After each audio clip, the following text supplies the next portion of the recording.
From the vault. Hedge Fund Brexiter predicts the next economic crash. December 2023. It's going to be such an interesting period, this one, because it can go one or two ways. We're either going to go incredibly authoritarian and governments are going to try and control every inch of our lives, or you're going to go the other way and we're going to go towards a much more libertarian society where people say, you know what, we've tried big government, it hasn't worked, we've bankrupted the whole system. And I think there's going to be a big financial collapse in the coming years. And I think gold and crypto are going to be a big part of how you survive that. But I think there's going to be, I'm sorry to say, some really, really difficult times over the coming years. For sadly, most people are going to lose their pensions, they're going to lose their homes.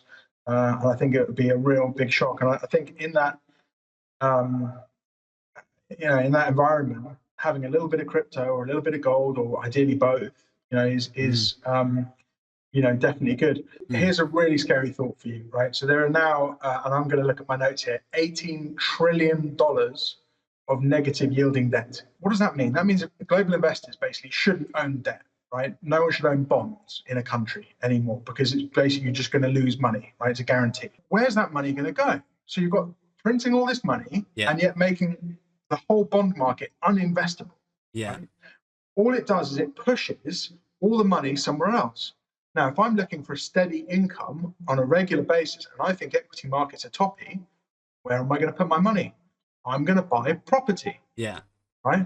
Oh, shit. What's that going to do? It's going to drive up the property market. Yeah. It's going to drive up rents.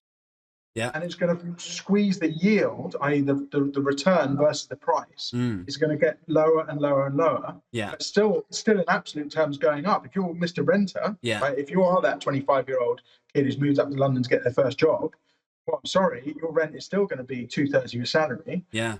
But the value of that property is going to go up and up and up. Yeah. Right. So the whole system is basically a geared way of pushing up house prices. Yeah. And frankly, there's only one way this whole thing can end, which is a massive financial collapse. And I say massive. 2008, you said you were there, at the pub, thinking this is all a bit odd. I'm sure we'll get through it, right? The next one isn't going to be like that. It's going to be like the Weimar Republic, people wheelbarrowing notes down the road and to exchange for a loaf of bread, and frankly, rioting and ATMs being out of cash. I mean, I really do think things could get that serious. So I guess one of my final questions, because I'll have to wrap up in a second.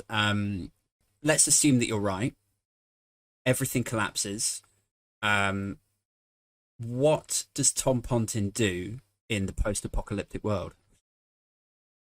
What do you see yourself as? Warlord? Farmer? Playwright? My hope, right, is that by that point in time, I have escaped. Right. Yeah. So we talk about it openly, my wife and I. Yeah. I want to be what we call the nuclear option. I want to be out of the country, certainly out of the cities, right? I want to be on my own land, generating my own electricity. Yeah. Because electricity prices are going to go through the roof. Growing my own vegetables. Yeah. With some high walls. Yeah. And hopefully some private security. There's an irony there, isn't there? Like, I mean, I work in tech, you work in finance, and you would think if you didn't work in these worlds, oh, well, they're invested in the future of technology and they're invested in the future of banking and they'll have solutions and ways to fix all of this. But I really, I'm in the same boat as you. Like, I'm like, I don't think this is going to end well.